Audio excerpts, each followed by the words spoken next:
Hello guys, welcome to my Facebook blog. দশমীর একটা video করেছিলাম, মাকে বিসর্জনে যাওয়ার সময় একটা ভিডিও করেছিলাম। আমাদের পাড়ার সবাই মিলে মূর্তি বিসর্জনের সময় মাকে মন্দির থেকে নিয়ে নদীর পথে রওনা দিয়েছিলাম। এত তাড়াতাড়ি মা চলে যাবে ভাবতে পারছি না। এত তাড়াতাড়ি পূজা চলে গেল, এত কম সময় নিয়ে এসেছিল মা।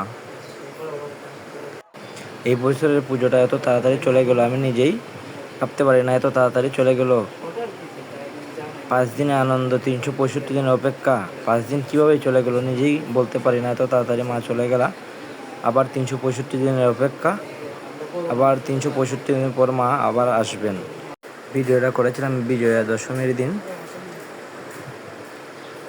মাকে বিসর্জন দেওয়ার সময় ভিডিওটা করেছিলাম। আমাদের পাড়ার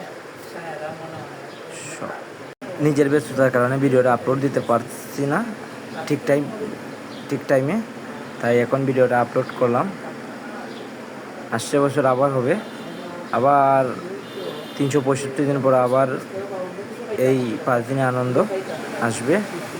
সবাইকে জানাই শুভ দশমীর শুভেচ্ছা। ভিডিওটা কেমন হলো সবাই একটু কমেন্ট করে জানাবেন, শেয়ার করবেন।